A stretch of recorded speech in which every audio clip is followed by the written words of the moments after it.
Bismillahirrahmanirrahim. Ala Nabi wa alihi salawat. Allahumma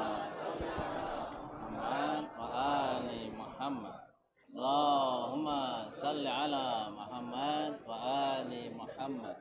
Allahumma salli ala Muhammad wa ali. Bismillahirrahmanirrahim. Alhamdulillahi rabbil alamin. Wassalatu wassalamu ala habibina wa habibi ilahil alamin Abil Qasimil Mustafa Muhammad Allahumma salli ala Muhammad wa ali Muhammad wa ala alihi at-tayyibin at-tahirin siyama maulal muttaqin amiril mu'minin babu madinati ilmin nabi Ali bin Abi Talib alaihi salatu wassalam wa ashabihil muntajabin. Ikhwani wa akhwati, saudara-saudara sekalian, bapak-bapak, ibu-ibu, para ustadz, para sepuh, Assalamualaikum warahmatullahi wabarakatuh. Alhamdulillah, kita patut bersyukur kehadirat Allah Subhanahu wa taala atas segala karunia-Nya. Sering saya memulai selalu dari syukur. Kita terlalu sering syukur untuk sesuatu yang kita inginkan, yang belum kita dapat, lalu kita dapat, kita bersyukur. Kita jarang bersyukur atas sesuatu yang sudah kita dapat tanpa kita minta. Sesuatu yang karena sudah terjadi, kita tidak memasukkannya ke dalam list rezeki. Karena itu kita patut memperluas makna syukur agar makna rizkinya juga ikut luas. Rizki kesehatan, dan yang paling penting dari itu adalah rizki kesadaran. Rizki iman, rizki kepatuhan, rizki keinginan untuk terus menyempurnakan diri dengan melakukan berbagai macam aktivitas-aktivitas yang positif, yang menerbitkan cahaya iman di dalam diri kita. Malam ini saya ingin berbicara tentang 3 tema, mudah-mudahan tidak melenceng dan mudah-mudahan berguna bagi saya dan antum semuanya. Pertama tentang malam Lailatul Qadar. Kemudian yang kedua tentang syahadah Amiril Mu'minin Ali bin Abi Talib. Dan yang ketiga tentang Yaumul Quds. A'udzu billahi minasyaitonir rajim. Bismillahirrahmanirrahim. Inna anzalnahu fi Lailatul Qadr. Wa ma adraka ma Lailatul Qadr. Lailatul Qadri khairum min alfi syahr. تنزل الملائكة والروح فيها بإذن ربهم من كل أمر سلام هي حتى مطلع الفجر. Surat Inna Anzalna ini surat yang istimewa.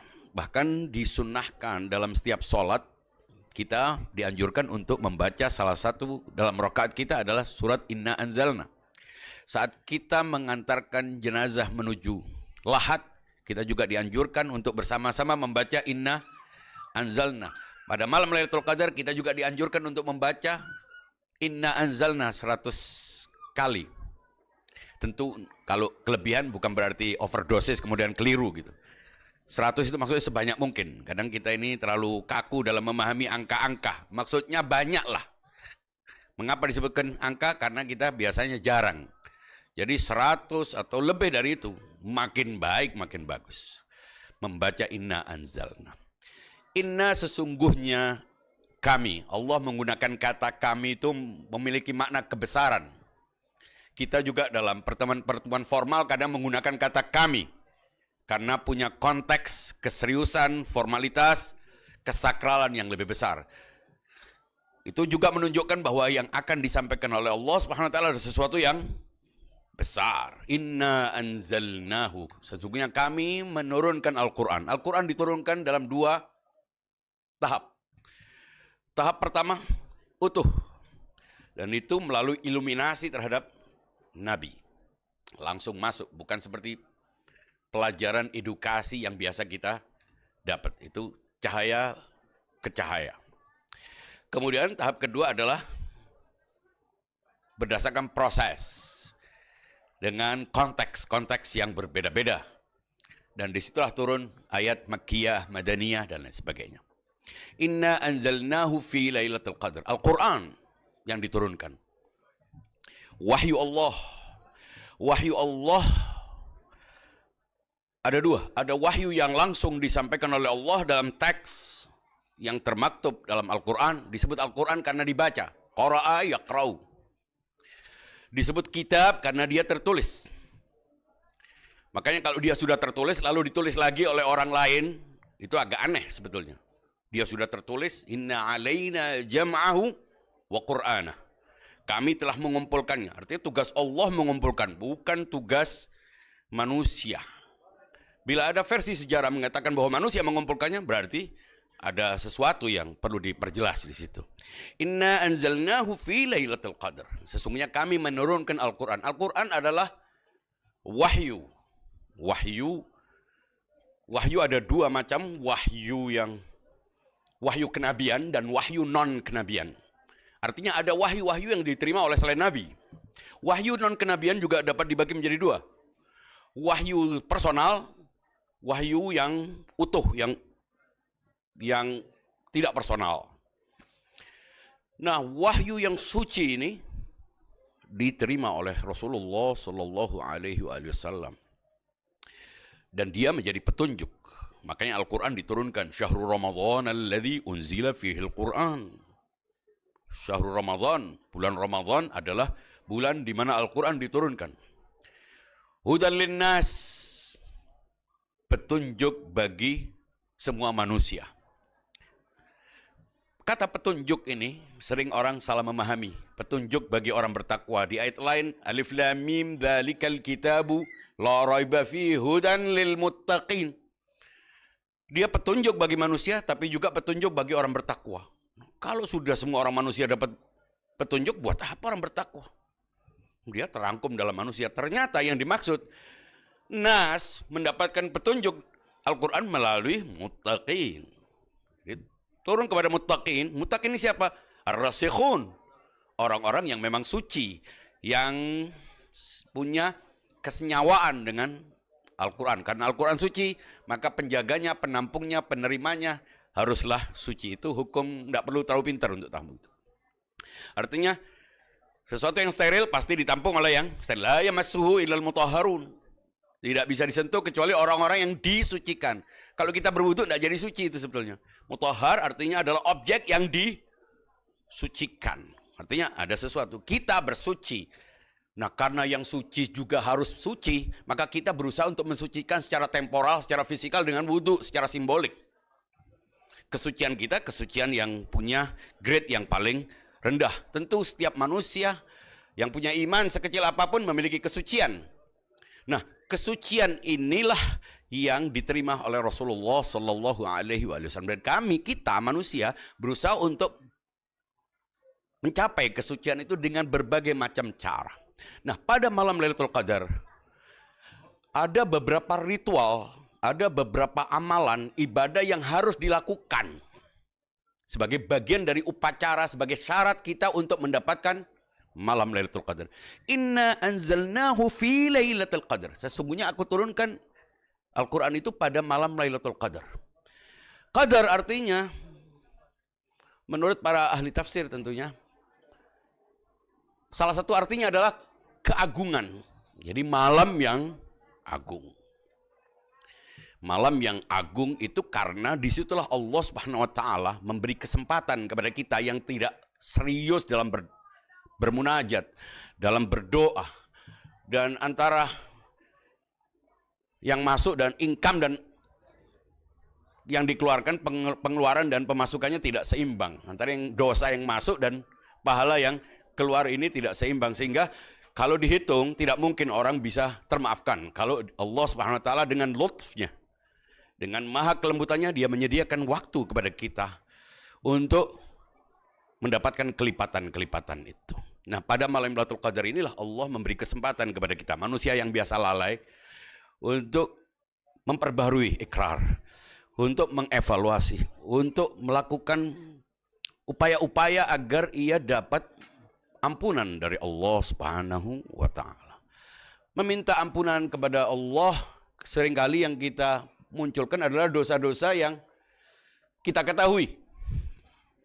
Sehingga ketika kita berdosa, kita meminta ampun itu dosa-dosa yang kita ketahui muncul. Tapi lebih banyak dosa yang tidak kita ketahui. Dosa-dosa yang kita tidak sadar. Dosa-dosa kepada sesama manusia.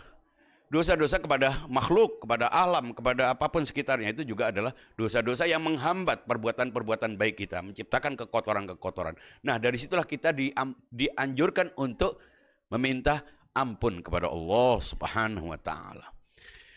Salah satu yang dianjurkan untuk dibaca dalam Lailatul Qadar adalah doa Jaushan Al-Kabir. Jaushan Al-Kabir. Doa Jaushan ini memanggil 1000 nama Allah. Allah itu punya 2 nama. Nama personal kepada zatnya dan nama yang disimpulkan dari sifat dan perbuatan-perbuatannya. Ada nama yang memang disandang oleh Allah, kita berikan. Disebut Al-Ismul A'zam. Itulah yang kita sebut Allah. Setiap kali kita menggunakan kata Allah itu nama untuk person Allah, untuk zat Allah Subhanahu wa taala. Tapi kita boleh meng-create nama. Kita bisa punya nama-nama yang kita lekatkan kepada Allah berdasarkan apa yang terjadi, apa yang Dia ciptakan. Semua perbuatan-perbuatan Allah Subhanahu wa taala di alam ini dapat disimpulkan sebagai nama-nama. Nah, 1000 nama itulah kita panggil Allah Subhanahu wa taala.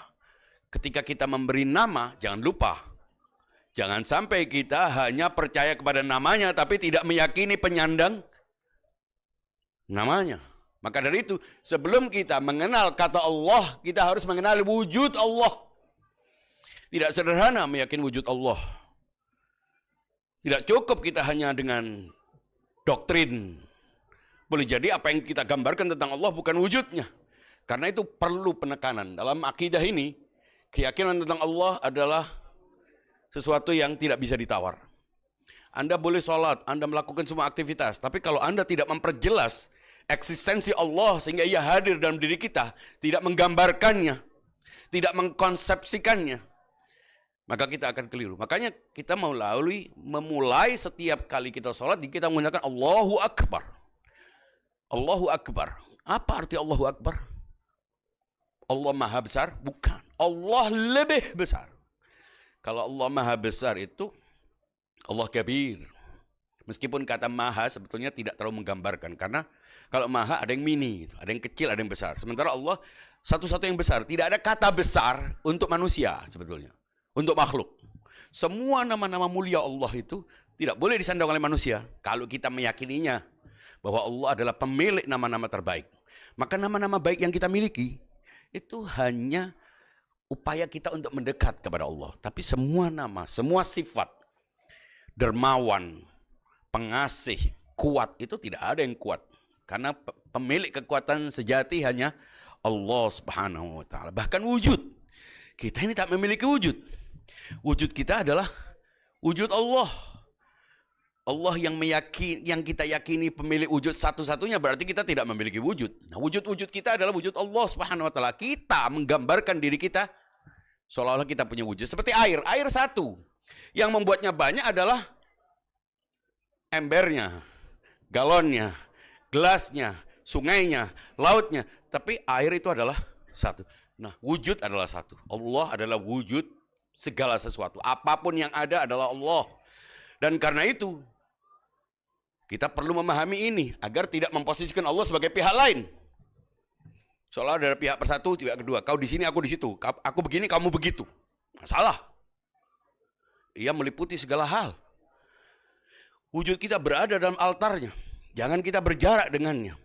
Kalau kita mengekspresikan dengan kata, itu karena kelemahan kita. Kemampuan kita cuma berbicara, mengungkapkan seolah-olah ada pihak lain. Karena bahasa yang kita gunakan adalah bahasa sesama makhluk. Tapi Allah bukan lawan bicara, bukan teman dialog Anda. Teman ngobrol Anda, chatting. Bukan. Ada berada di dalamnya. Maka Imam Ja'far Shadiq berkata, Silahkan berbuat dosa, tapi jangan di dalamnya. Di dalam wujud Allah. Silahkan berbuat dosa, tapi jangan di hadapannya. Loh, kalau kita meyakini wujud kita itu berada di dalamnya, lebih dari CCTV, semua perbuatan kita dalam kesendirian kita bersama, sendiri atau apapun, ia berada dalam wujudnya. Dari situ kemudian baru kita iman. Mengekspresikannya dalam perbuatan. Nah, perbuatan ini seringkali dipahami baik. Kata baik. Betul, kebaikan. Tapi kebaikan itu ada dua.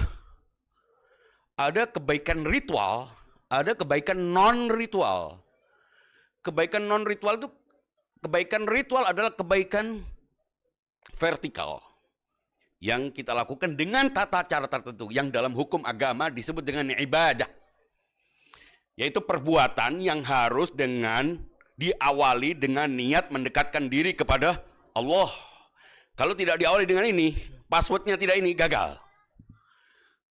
Ini ibadah, ritual, sholat, puasa, yang ada niat mendekatkan diri kepada Allah. Bila tidak ada niat itu, maka gagal. Kemudian ada ibadah yang tidak harus diniati mendekatkan diri kepada Allah.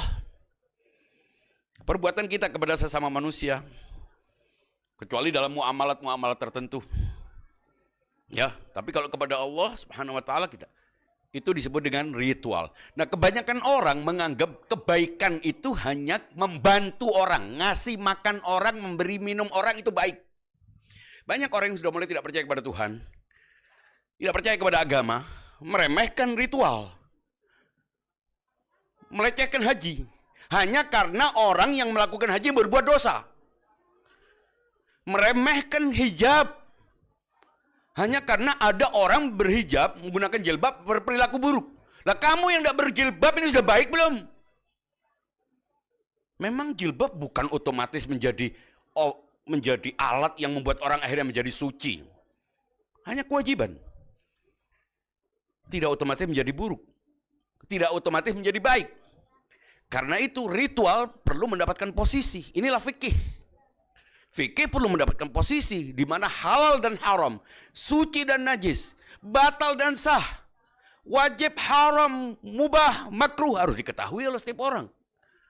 Kalau tidak, buat apa menganut sebuah agama kalau kita tidak mau terikat oleh hukum-hukumnya? Nah, sayangnya kita memahami ritual itu hanya dalam hal-hal sholat. Padahal sholat memang salah satu yang utama dalam ritual. Tapi ritual banyak yang harus kita lakukan dengan niat mendekatkan diri kepada Allah. Bahwa orang berbuat baik, kebaikan-kebaikan horizontal kepada sesama bagus. Tapi kebaikan horizontal bila tidak didasarkan karena mendekatkan diri kepada Allah, maka ia hanya menjadi kebaikan, bukan amal soleh. Amal soleh adalah perbuatan kepada sesama maupun kepada Allah. Tentu kalau kepada Allah hanya untuk Allah. Kepada sesama. Anda membantu orang, tapi tidak ada unsur Allah dalam perbuatannya. Hanya kebaikan. Filantropi. Tapi bukan amal soleh. Amal soleh harus dibarengi dengan iman. Makanya kata iman dan amal soleh itu selalu berdampingan. Iman melahirkan amal soleh. Tapi tanpa iman, orang bisa berbuat baik. Nah, orang banyak ribut. Ini dia jual berbuat baik. Kira-kira dapat surga atau tidak? Tergantung, dia nggak percaya surga, ya nggak dapat surga. Dia berbuat baik hanya untuk dirinya. Dia berbuat baik, tapi dia tidak percaya kepada Allah. Lah, jadi murah harinya surga. Dia tidak percaya Allah, buat apa dia berbuat baik? Buat apa kita memperjuangkan bahwa dia untuk mendapatkan surganya? Ternyata setiap perbuatan baik itu ada surganya sendiri.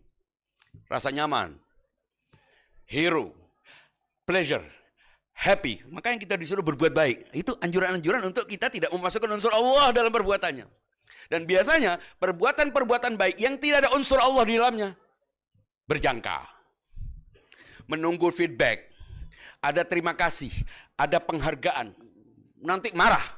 Tidak terima kasih, tidak menghargai. Itu biasanya indikator perbuatan baik yang tidak ada unsur divinitasnya. Tidak ada unsur Allahnya. Sebab kalau unsur Allahnya ada, dibalas nggak dibalas, biasa aja. Memang bukan lo tujuanku. Nggak perlu kecewa. Tapi orang yang berbuat baik tidak ada unsur Allah, pasti tujuannya balik. Pasti. Entah bentuknya apa, yang jelas dia ada rasa yang didapatkan. Makanya kalau tidak mendapatkan balasan, biasanya berhenti. Oh, sudah tidak mau. karena dia menunggu balasan. Tapi kalau orang berbuat tidak peduli terhadap Nabi, berbuat tidak peduli terhadap cacian orang, laumalaim, tidak peduli terhadap cacian orang, orang tidak menghormati, dia konsisten. Karena apa? Karena bukan tujuan ini. Tapi kalau orang berbuat baik, tujuannya untuk mendapatkan balasan, orang itu tidak membalas, dia kecewa. Kecewa, sakit, sesak, ICU, terakhir tahlil. Stres. Tapi kalau berbuat untuk Allah, dibalas, ya kebaikan buat dia yang membalas. Orang berakal kalau orang berbuat balas, pastinya menghargai. Tapi kita tidak menjadikan itu sebagai investasi kebaikan kita. Makanya salah satu ciri kebaikan adalah terlupakan. Lupa dengan perbuatan baik. Seperti kita naruh uang, lupa kalau kita investasi, tiba-tiba sudah menjadi besar. Itu unsur kejutannya di situ. Jadi ritual dan spiritual ini berhubungan. Moral, Anda tidak bisa mendapatkan spiritualitas hanya dengan mengurung diri. Banyak orang tiba-tiba merasa keramat, menyingkap tirai kegaiban dunia ini, tidak pernah sholat. Loh, justru karena dia tidak sholat. Nanti kalau ditanya sholatnya di Masjidil Haram, wah ini bikin imigrasi bangkrut. Dari mana orang tahu? Tidak mungkin. Anda mau mendekatkan diri kepada Allah, Anda mau suci, Anda mau bersih, Anda harus sholat. Sholat adalah salah satu cara yang tidak bisa ditawar dalam mazhab ini. Anda tidak bisa menebus perbuatan sholat ini yang ditinggalkan. Dengan istighfar, dengan membaca jausan kabir 1000 kali pun tidak akan terganti. Kenapa? Karena dia harus diqadha. Sedemikian pentingnya orang tua yang meninggal, orang tua kita yang meninggal, anak laki terbesar adalah wajib mengqadhanya. Dan dia wajib mengijarah kalau perlu. Hartanya jangan keburu diwariskan. Sisihkan untuk anggaran untuk supaya dia bisa sholat. Mengganti sholatnya, puasanya. Itu penting. Dan itu kelebihan dalam mazhab ini. Sehingga tidak bisa ditebus dengan apapun. Sholat sangat penting. Sholat sangat penting. Dan itu tidak bisa ditawar. Ritual penting. Sholat penting, kebaikan sesama juga penting. Tidak boleh saling menafikan. Orang yang mungkin kebaikannya hanya ritual, dia tidak bisa berbuat baik kepada sesama. Bukan berarti kebaikannya hilang. Itu adalah kebaikan. Jadi baik itu mencakup ibadah kepada Allah, juga ibadah kepada sesama manusia. Orang yang punya ibadah kepada sesama manusia baik. Tapi tidak sempurna bila tidak ibadah kepada Allah. Orang yang beribadah kebaikannya vertikal, tapi dia tidak baik kepada sesama, tidak sempurna juga. Tapi bukan berarti hilang. Tidak hilang. Karena itu perlu keseimbangan antara ritualitas dan spiritualitas. Moralitas dengan perbuatan-perbuatan baik kita. Ini membuat kita perlu menyisihkan waktu untuk mengukur. Sudah berapa sholat subuh yang ditinggalkan? Ya, lewat sholat subuh kita tidak tahu. Tidak bisa ditawar, harus diganti. Perlu punya catatan. Orang tua kita yang sakit, yang berhalangan, tidak sholat, atau kita tahu tidak sholat, kalau mau berbakti, bukan membuat kubah kuburannya. Bukan cuma tasyakur, tahlil, itu bagus. Tapi yang lebih penting lagi, menebus kewajiban sholat dan puasa yang ditinggal. Itulah arti berbakti. Lailatul Qadri khairum min alfi syahr. Dia disebut sebagai 10 bulan yang lebih baik. Mengapa? Karena Allah memberi kesempatan kepada kita untuk bisa membalikkan keadaan dengan diskon besar. Orang yang tidak bisa membeli dengan harga biasa lebih sulit. Orang yang tidak bisa membeli dengan harga diskon akan sulit membeli dengan harga biasa. Karena itu tanazzalul malaikat warruh fiha. Para malaikat datang dengan pemimpin para malaikat. Ruhul Amin datang, tanazzalul malaikat warruh fiha biizni rabbihim. Izin Allah. Min kulli amrin salamun, memberikan kedamaian. Kapan waktunya? Ini khusus, waktu khusus. Hatta matla'il fajar. Karena itu hari-hari kita di Ramadan ini perlu dikhususkan. Mungkin doa tidak perlu banyak. Tapi keinginan untuk mengubah. Karena kita tidak perlu mengupdate Tuhan tentang keperluan kita.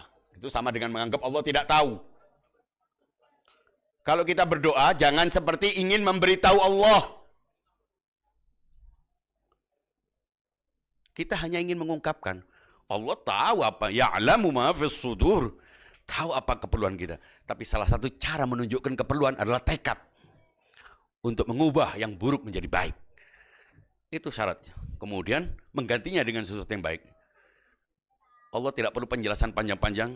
Dia tahu, yang penting kita mengekspresikan kehendak, tujuan untuk memperbaiki diri. Alhamdulillah kita masih punya malam Lailatul Qadar, malam 23. Dan insya Allah kita dipanjangkan umur kita, terus memperbarui diri kita, sehingga keluar dari tempat ini seperti bayi yang baru lahir. Malam 21 juga malam yang menyayat hati. Malam yang karena itu pilar-pilar agama runtuh. Al-Imam Amirul Mukminin Ali bin Abi Thalib. Yang karena itu kita rela untuk berkumpul, rela untuk berbeda dengan kebanyakan orang. Karena Amirul Mukminin Ali bin Abi Thalib. Yang kalau bukan karena dia, kita tidak bisa mendapatkan penjelasan tentang agama yang dibawa oleh Rasulullah Sallallahu Alaihi Wasallam. Ketika Rasulullah Sallallahu Alaihi Wasallam pertama berdakwah, setelah diterima oleh semua masyarakat dengan perilakunya, dengan revolusi moralnya, dengan penampilannya, dengan gaya tuturnya yang benar-benar berbeda dengan budaya di masyarakatnya. Masyarakat yang mengagungkan keangkuhan, kesombongan, kekerasan. Seorang pribadi yang lahir dengan ayah dan ibu yang sudah wafat, yatim. Lalu diambil anak oleh pamannya. Sejak saat itulah dia mulai sering melakukan kontemplasi. Dia memisahkan diri, mendapatkan cahaya-cahaya wahyu.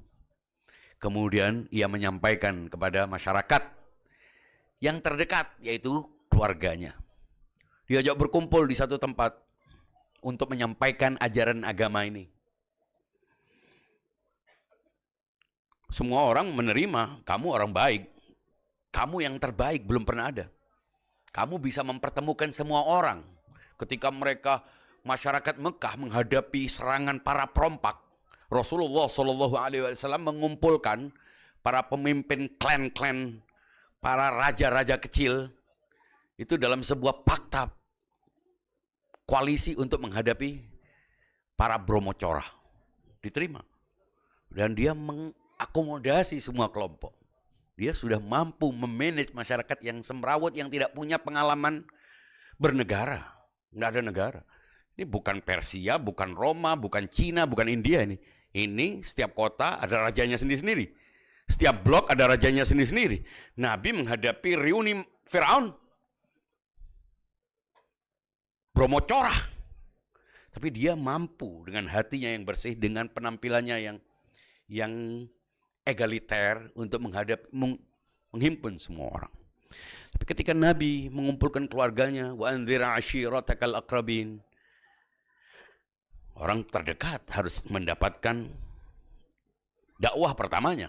Tidak mungkin orang berdakwah ke tempat yang lebih jauh sementara di dekatnya tidak. Disitulah Nabi menyampaikan dakwahnya. Dan ditentang oleh sebagian besar keluarganya, kecuali Ali bin Abi Thalib yang masih belia. Disitulah Nabi mengatakan, siapa yang mau menjadi pendukungku dalam sebuah proyek ilahi ini? Ali, saya. Padahal masih kecil. Sementara itu adalah Abu Lahab dan abu-abu lainnya di situ. Disitulah awal Ali bin Abi Thalib menunjukkan bahwa dia siap. Nah, kita ini sering melihat agama itu berdasarkan ajaran-ajaran. Berkali-kali saya katakan. Kita mengikuti agama karena ajaran, padahal bukan karena ajaran. Kita mengikuti agama bukan karena ajaran. Kita tidak pernah benar-benar mempelajari ajaran agama-agama. Apalagi membandingkan dengan agama lain, jelas tidak pernah. Jadi kalau kita bilang agama kita ini benar karena ajaran, tidak serius itu. Tidak serius. Juga tidak pernah mempelajari agama lainnya. Jadi kalau kita menerima agama ini karena apa? Karena fondasinya. Apa fondasi agama? Otoritas. Kewenangan. Satu-satunya yang membuat kita mantap dengan agama ini bukan karena perilaku penganutnya. Coba lihat dalam sejarah. Nabi, Imam Ali, para maksumin, Imam Hussein, Imam Hasan, semua itu bukan dibunuh oleh musuh Romawi atau Persia non-Muslim. Diburu, diganggu, diintimidasi, diusir, dikucilkan oleh umat, oleh orang yang mengaku penganutnya. Sebuah paradoks yang mau tidak mau membuat kita percaya bahwa agama ini bukan ditolak oleh orang di sana, tapi ditolak oleh orang-orang yang berada di dalamnya. Para nabi, para imam, dibunuh oleh siapa? Orang-orang sekitar. Bukan dalam pertempuran dengan bangsa-bangsa lain. Dan itu menunjukkan betapa sulitnya persoalan internal ini. Ketika kekuasaan menjadi alasan orang untuk menolak agama. Orang menolak kebenaran kadang-kadang bukan karena dia menolak kebenaran. Tapi dia merasa apabila menerima kebenaran lain, berarti aku salah. Aku salah, aku hina. Hina dia tidak mau. Dia tidak ingin berada di bawah kekuasaan orang. Dia menganggap informasi, kebenaran, ilmu itu sebagai kekuasaan yang menghegemoni dia sehingga dia menolak. Jadi bukan karena kebenarannya. Kebenaran akal sehat pasti menerima. Fitrah pasti menerima. Tapi hawa nafsu yang mendorong orang untuk tetap berkuasa itulah yang membuat dia menolak. Argumen atau apapun boleh jadi ditolak. Dia tidak peduli dengan itu. Karena dia merasa hina bila menerima sebuah kebenaran. Sebuah pendapat, kemudian menganulir pendapatnya, dia hina. Karena itu, lebih baik kufur daripada menerima. Lebih baik dia pertahankan pendapatnya meskipun dia tidak menganutnya. Dia lebih peduli terhadap keyakinan orang, sementara dia sendiri tidak meyakini kebenarannya dengan benar. Makanya tidak heran kita sering ditanya, apa keyakinan kamu? Apa mazhab kamu? Kenapa kamu gini? Kamu kenapa begini? Kenapa kita tidak bertanya berbalik kepada orang? Orang mempertanyakan keyakinan kita, ibadah kita, cara kita. Itu karena kita memposisikan diri sebagai objek. Saatnya kita membalikkan keadaan. Aku sholat begini, aku meyakini begini, kamu meyakini begitu, kenapa? Sama-sama tidak tahu alasannya. Sama-sama tidak tahu argumennya, sama-sama awamnya. Kita tidak menganut agama karena apa yang kita yakini, bukan karena tata cara sholatnya cocok dengan kita. Bukan karena aturan-aturan tertentu. Mungkin ada sebagian yang tahu alasannya. Tapi alasan terpenting otoritas. Agama ini diterima karena otoritasnya. Produk-produk ajarannya bisa kita tahu atau tidak tahu. Dan banyak sekali ibadah yang kita lakukan kita tidak tahu. Kenapa begini? Kenapa harus begini? Kenapa harus begitu? Karena otoritas. Mengapa meyakini otoritas? Otoritas itulah yang membuat kita patuh.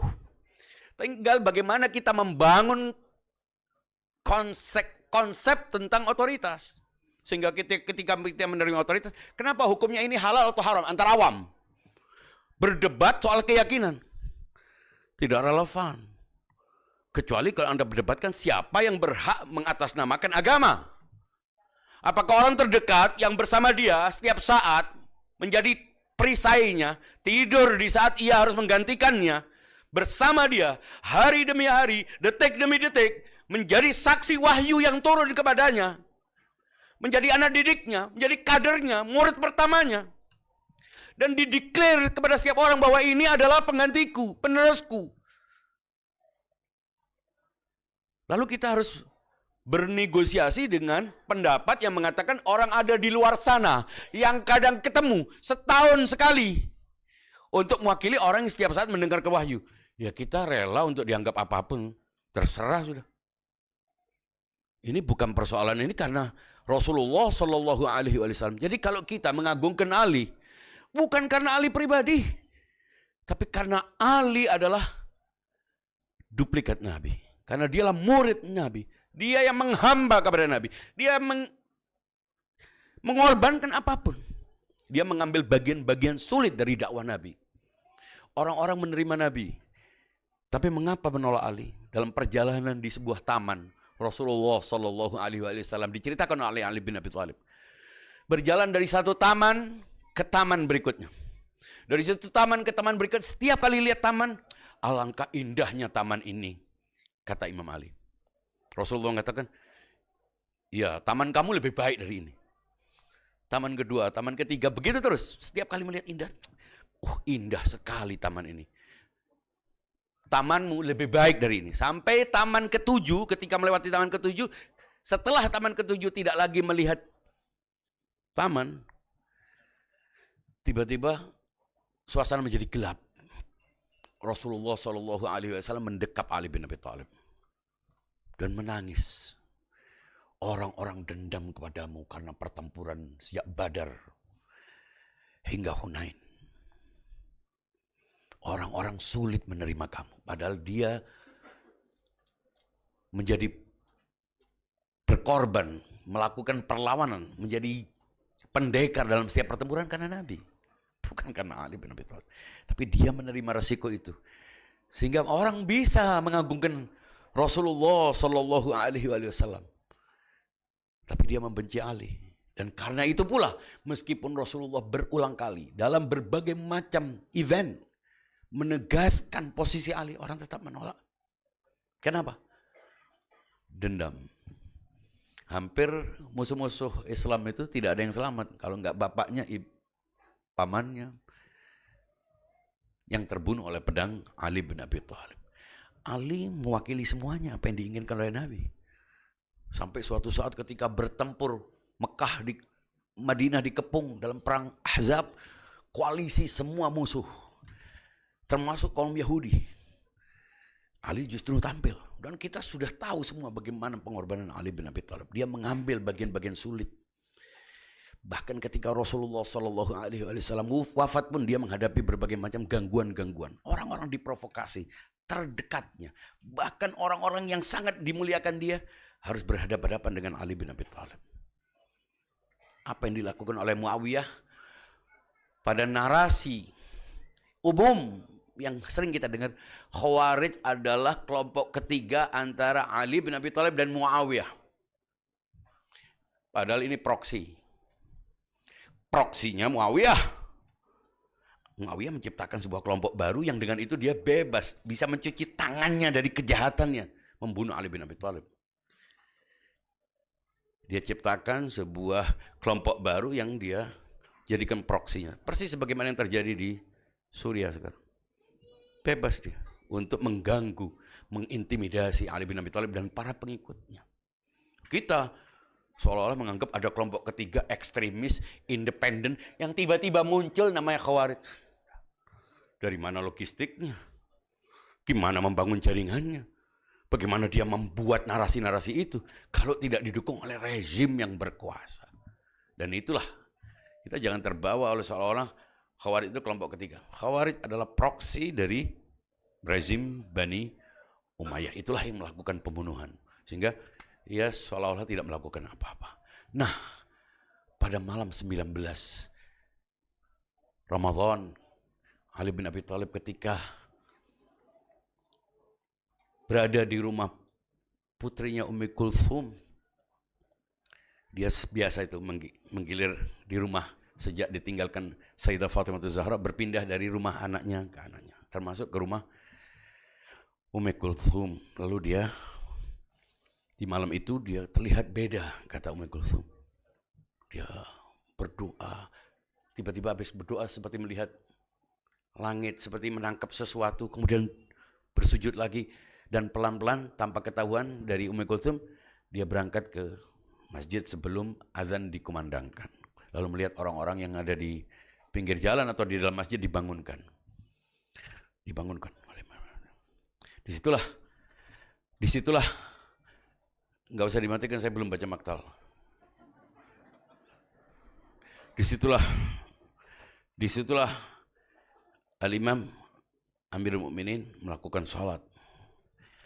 Dan disitulah muncul Muawiyah melalui kroni Khawarij melakukan pembunuhan terhadap Ali bin Abi Thalib yang akan kita baca narasinya dalam maktal nanti. Lalu malam 22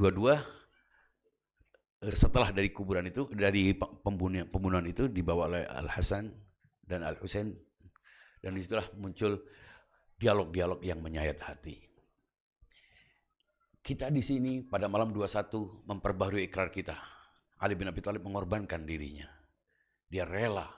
Dia bahkan menegaskan fuztu warbil Ka'bah. Kita kalau mendengarkan elegi-elegi kesyahidan, Hendaknya kita mengetahui bahwa ini semuanya bisa dirangkum dengan satu kata, risiko. Menjalani Ahlul Bait, menjalani ajaran suci ini tentu ada resikonya. Masing-masing Anda sudah merasakan resikonya. Dari yang dicemberuti saja, sampai yang tingkat yang paling parah. Dan itu setiap resiko yang Anda terima sepadan dengan poinnya. Jangan berebut untuk mencari resiko terkecil karena poinnya paling sedikit. Sehingga tidak mungkin Anda berada di jalan ini tidak ada resiko. Resiko terkecilnya Anda harus melakukan uang, dana. Dan wajib hukumnya. Apabila Anda sudah memenuhi syarat. Sehingga kalau Anda tidak mengeluarkannya, Anda makan barang haram. Namanya al-khums. Anda meyakini wajib, tapi Anda tidak mengeluarkannya. Ini masalah. Jadi bukan hanya sholat. Banyak parameter kebersihan yang perlu kita pertegas. Dari situ kita akan tahu bagaimana kita menyelesaikan problem-problem kesendirian di antara teman-teman kita. Problem-problem hidup orang-orang sekitar kita yang mungkin membutuhkan. Mudah-mudahan kita bisa menetapkan keseriusan, makin serius untuk mengikuti jalan ini. Bukan hanya pada ritual-ritualnya khusus, tapi sudah pada aspek yang jauh lebih berguna bagi sesama. Malam Jumat terakhir bulan Ramadan merupakan momen di mana kita membuktikan bahwa kita adalah Syi'atu Ali. Dengan kecuali yang berhalangan secara syar'i. Kecuali bila membahayakan diri, membahayakan nafkah, membahayakan ketenangan dan lain sebagainya. Semuanya wajib turun ke jalan untuk memenuhi seruan Sayyidul Qaid, pemimpin tertinggi. Bukan pemimpin rakyat Iran, pemimpin umat Islam yang berwilayah. Dan kita semuanya harus menunjukkan bahwa menjadi Syiah berarti harus menolak kezaliman. Tidak penting menyadarkan musuh. Yang lebih penting adalah menghancurkan ego diri kita, menegaskan kepekaan kita terhadap kezaliman. Penolakan kita kepada kezaliman, kan keperpihakan kita kepada yang mazlum. Siapapun dia. Beda agama, beda mazhab. Kalau ada orang menyesatkan kita, biarkan tetap menyesatkan. Selama kita sama-sama ikut, mau dilarang gimana? Sudah kebiasaan menyesatkan, mengkafirkan. Ya sudah tidak apa-apa. Kafirkan, tapi kita sama-sama menentang Zionisme dan penjajahan. Kita tidak bisa, orang-orang yang sama-sama suka Palestina, orang yang mendukung silakan. Kita juga tidak bisa mengharap orang untuk menerima kita. Kalau dia tidak menyesatkan kita bisa sakit dada, biarkan dia. Qul tamatta' bi kufrik. Silahkan Anda menikmati penolakan Anda kepada kita. Tapi kita tidak bisa berdiam. Mungkin orang-orang seperti Hizbullah, Ansarullah tidak dihargai. Dibantai 50.000. Dunia tidak bersuara. Umat Islam diam. Tapi makin besar pengorbanan kita, makin tidak dihargai, makin besar pula kemuliaan itu. Ali bin Abi Thalib. Tak ada yang menghargai. Setelah dibunuh, bahkan dilaknat. Dari mimbar ke mimbar. Dan itu menunjukkan bahwa jalan ini terjal penuh liku-liku. Nikmati deritanya, terima konsekuensinya, ambil resikonya, kita akan mendapatkan kemuliaan di sisi Allah Subhanahu wa ta'ala. Sekian, wa'alafu minkum, wassalamualaikum warahmatullahi wabarakatuh.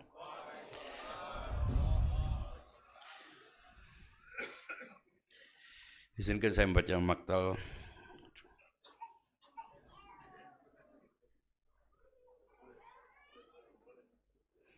Boleh kalau mau dimatikan silakan.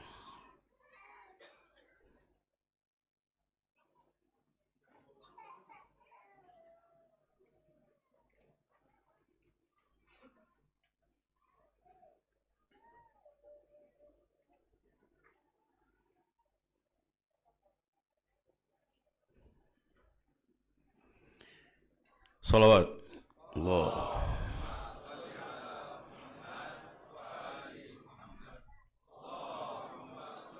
Pak Zaki, saya boleh duduk? Boleh?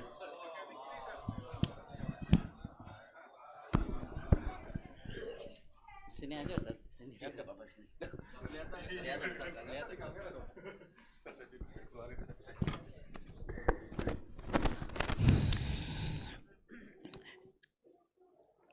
Al-Imam Amirul Mukminin Ali bin Abi Thalib bercerita, suatu saat aku berjalan bersama Rasulullah sallallahu alaihi wasallam menyusuri beberapa lorong Madinah. Lalu kami melintasi sebuah taman. Ya Rasulullah, betapa indah taman itu, kataku. Nabi sallallahu alaihi wasallam menjawab, taman yang sangat indah, tapi tamanmu di sorga lebih indah dari taman ini. Kami berdua melanjutkan perjalanan hingga melintasi sebuah taman lagi. Kukatakan, sungguh indah taman ini. Nabi sallallahu alaihi wasallam menyahut, taman yang sangat indah, tapi tamanmu di surga lebih indah dari taman ini. Aku melintasi 7 taman dan aku mengulang ungkapan kekaguman setiap kali melintasinya. Nabi pun menanggapi dengan pernyataan yang sama. Saat tak melihat taman lagi, tiba-tiba langit menjadi gulita. Nabi mendekap Ali bin Abi Thalib, tubuhnya gemetar, air matanya jatuh membasahi jubah sederhananya. Nabi mendekapku seraya menangis. Wahai utusan Allah, apa yang membuatmu nangis, tanyaku. Ya Ali, aku menangis karena seolah aku sedang melihat peristiwa yang akan menimpamu kelak pada bulan seperti ini.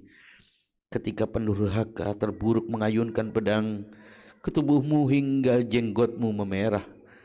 Letusan dendam dari perang Badar dan Uhud yang tersimpan lama dalam hati orang-orang itu kepadamu akan diperlihatkan setelah wafatku. Aku melihat pedang terkutuk mengoyak kulit kepalamu di bulan Ramadan. Darahmu yang mewarnai jenggotmu akan mewarnai jenggotmu seperti onta Nabi Saleh yang dikorbankan. Ali terdiam, lalu bertanya dengan keteguhan khasnya, ya Rasulullah, apakah ini demi keselamatan agama? Tentu, Ali, jawab Nabi dengan suara bergetar. Lalu melanjutkan,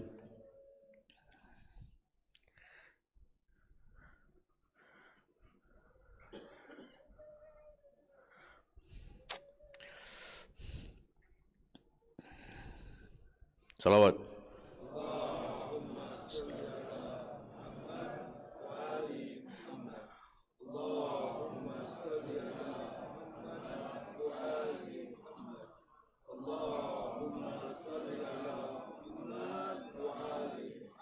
Tentu, Ali, jawab Nabi dengan suara bergetar.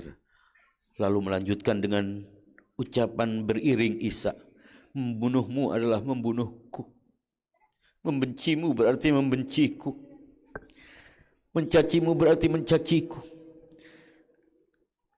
karena kamu adalah diriku, jiwamu dari jiwaku. Allah telah menciptakanku bersamamu. Dia memilikiku, Ia memilihku dengan memberimu nubuat dan memberimu imamah. Yang menolak imamahmu berarti menolak nubuahku. Hai Ali, kau adalah pemegang mandatku, ayah dari cucu-cucuku, dan suami putriku, serta pelanjutku bagi umatku saat aku hidup dan setelah kematianku. Perintahmu adalah perintahku, dan laranganmu adalah laranganku. Aku bersumpah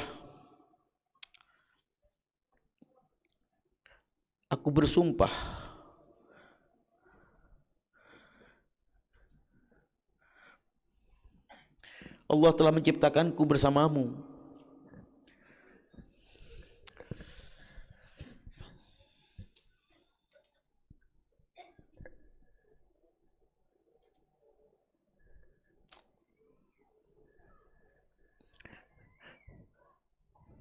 Dia menjadikanku sebagai makhluk terbaik, dan bahwa kamu bukti Allah, kamu adalah bukti Allah untuk ciptaannya dan pemegang penyimpan rahasianya dan pelanjut kepemimpinannya.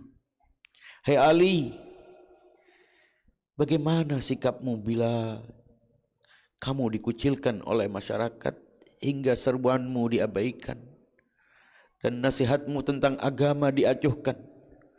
Para pengikutmu meninggalkanmu, bahkan mereka yang semula bersamamu lebih jahat dari orang-orang yang memusuhimu. Mereka akan berdiri menantang dan menghadangmu dan mengharapkan kematianmu karena kamu melaksanakan tugas menegakkan agama. Mereka merasa dirugikan karena kamu menghalangi mereka memenuhi dahaga keserakahan, menumpuk harta dunia dan setiap saat menanti kesempatan menumpahkan dendam kesumat karena banyak anggota keluarganya menjadi korban pedangmu. Dengan rencana jahat membunuhmu dan menimpakan derita atasmu serta melemparkan aneka cacian seperti yang dilemparkan kepadaku. Tukang tenung, penyihir, pendusta, pembual. Bila itu terjadi, Ali, bersabarlah, karena kau adalah teladan. Kufah 17 Ramadan. Ali berdiri di mimbar masjid. Wajahnya tenang bagai samudra yang menyimpan badai. Beberapa hari telah berlalu, Hasan, tanya Ali kepada putra sulungnya. 17 hari, ayah, jawab Al-Hasan. Ali mengusap jenggotnya yang putih. Senyumnya mengembang. Demi Allah, jenggot ini segera memerah oleh darahku sendiri. Inna lillahi wa inna ilaihi raji'un.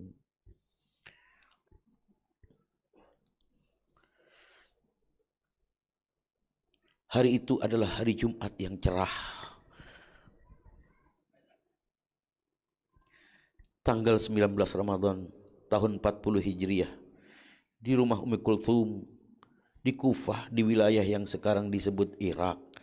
Ali seperti merangkum sejarah dan perjuangan pahit getir para nabi sejak Adam hingga Ibrahim di tanah Babilonia.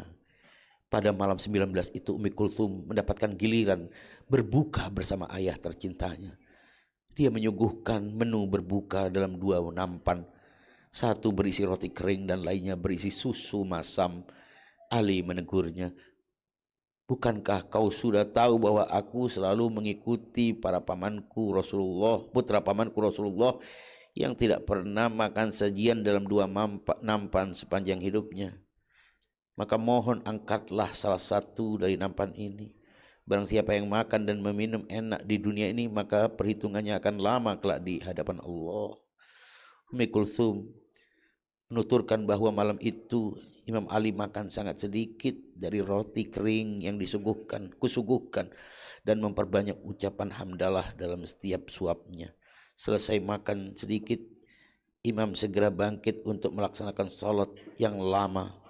Imam Ali terus dalam keadaan sujud, ruku, bermunajat, berdoa yang khusyuk dan sering keluar rumah untuk melihat langit. Sekali di antaranya dia berujar, ya Allah, ya inilah malam yang dijanjikan kekasihku Rasulullah. Di malam itu Ali sempat tertidur sejenak dan terbangun cepat. Ummi Kulthum putri bungsu Fatimah Az-Zahra alaihissalam menuturkan apa yang terjadi di detik-detik yang mempesona dari kehidupan satria langit kekasih Allah Rasulullah sebagai berikut. Aku melihat ayahku sholat hingga tengah malam. Di serangkaian sholatnya beliau sebentar-sebentar keluar rumah, menengok sejenak ke langit dan kembali lagi untuk sholat.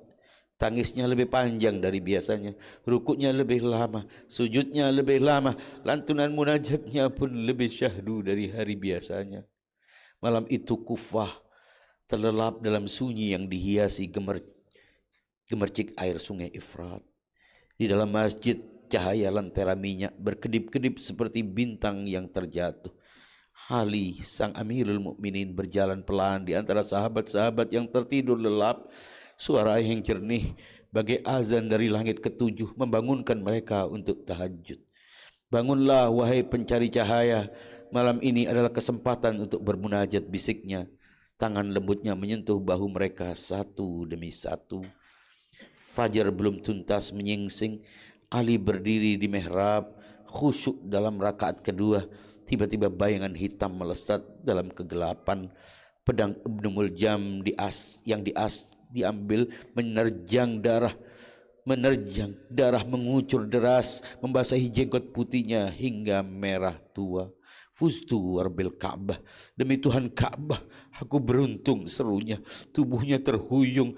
Al-Hasan dan Al-Husain berlari memeluk ayah mereka yang masih hangat. Zainab menjerit pilu, sementara jubah keponakannya terpaku menyaksikan darah mengenangi sejadah. Ali diangkut oleh kedua putranya ke rumah dan dibaringkan di atas ranjang. Dengan sisa napas Ali berbisik kepada putra-putranya, pelihara peliharalah Al-Quran, tegakkanlah salat, belalah yang lemah, laranglah kemungkaran meski pedang mengancam. Lalu matanya menatap langit. La ilaha illallah. Barang siapa berbuat kebaikan sekecil zarrah akan melihatnya, dan kejahatan sekecil apapun akan dibalasnya. Inna lillahi wa inna ilaihi raji'un. Inna lillahi wa inna ilaihi raji'un. Malam 21 Ramadan, darah mengalir perlahan dari kepala Ali yang suci, membasahi lantai tanah rumah sederhananya. Lubabah, putri kesayangannya, duduk di sisi kepala sang ayah dengan wajah basah air mata, sementara Ummu Kulthum memeluk kaki beliau, gemetar menahan duka. Mata Ali yang penuh cahaya itu tiba-tiba terbuka. Ia memandang kedua putrinya dengan senyum yang mengukir ketenangan abadi.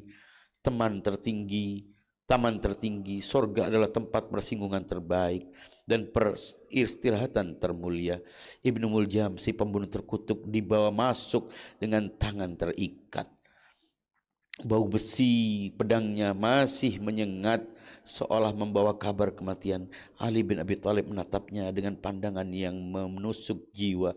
Wahai musuh Allah, gumam Ali, bukankah aku selalu berbuat baik kepadamu?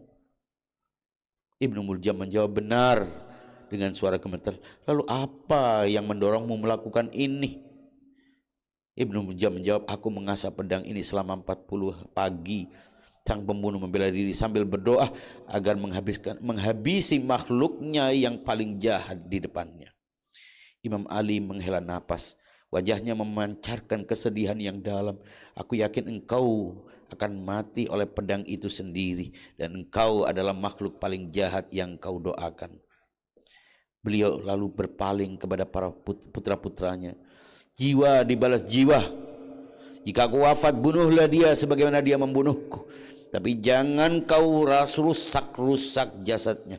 Aku mendengar Rasulullah bersabda, jangan kalian mencincang meski terhadap anjing gila sekalipun. Amr bin Hamak memasuki ruangan dengan langkah berat. Ia tertegun melihat Ali yang terbaring lemah, wajahnya pucat namun tetap memancarkan cahaya kemuliaan. Ini hanya luka kecil, kata Amirul Mukminin, ujarnya mencoba menghibur. Ali menggeleng pelan, demi nyawaku, aku akan segera meninggalkan kalian. Tiba-tiba nafasnya terseduh. Ummu Kulthum menjerit histeris. Saat sadar kembali, Ali bin Abi Thalib berbisik, jangan sakiti aku dengan tangismu, wahai putriku. Andai kau melihat apa yang kulihat, para malaikat dan dari 7 langit berbaris dan para nabi berseru, pergilah Ali, datanglah Ali. Apa yang menahanmu di sana? Di depan kita kami tunggu. Selama 3 hari Ali bin Abi Thalib tergeletak di antara hidup dan mati. Darah mengering di pelipisnya, tapi lidahnya tak henti berzikir, la ilaha illallah. Segala puji bagi pemilik kerajaan abadi.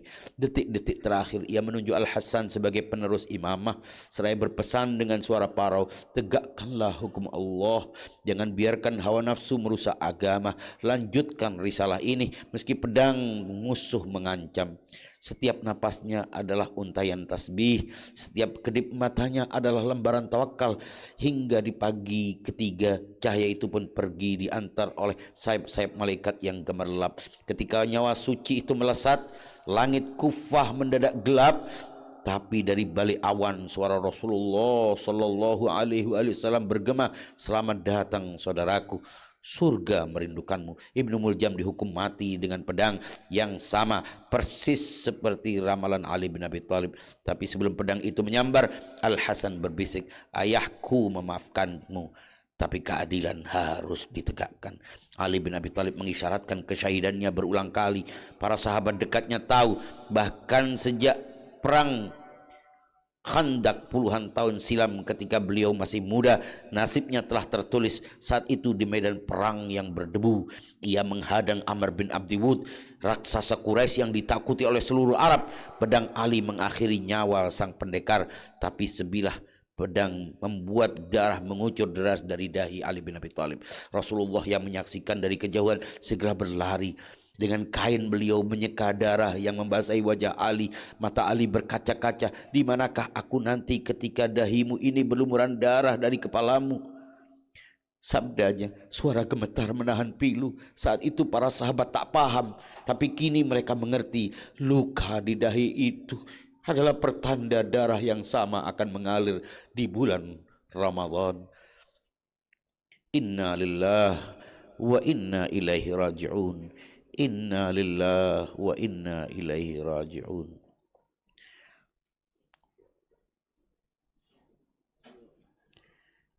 Malam itu jenazah Ali bin Abi Thalib dibungkus kain putih. Al-Hasan, Al-Husain dan keluarga Ahlul Bait membawanya ke padang Najaf. Tanpa hiruk pikuk, hanya desir angin dan bisikan doa yang mengalun lirih bagai himne. Mereka menggali liang lahat lalu menanamkan jasad sang imam penghulu kaum mukminin di tempat yang kini dikenal sebagai Karbala para malaikat. Keesok pagi Al-Hasan naik mimbar, suaranya bergema laksana guru. Segala puji bagi Allah yang esa dalam keperkasaannya, yang dalam kemuliaannya, agung dengan ketuhanannya, perkasa dengan keperkasaannya, kuasa dengan kekuasaannya. Ia memulai segala dari yang tiada dan menyusunnya. Ma'asyiral muslimin, Ali bin Abi Thalib telah pergi, mewasiatkan kepadaku sebagai pengganti. Wa saya'lamul ladzina zalamu ayya munqalabin yanqalibun. Inna lillahi wa inna ilaihi raji'un. Inna lillahi wa inna ilaihi raji'un. Azamallahu ujurana wa ujurakum bimusibatina Ali bin Abi Thalib alaihi salam. Wassalamualaikum warahmatullahi wabarakatuh.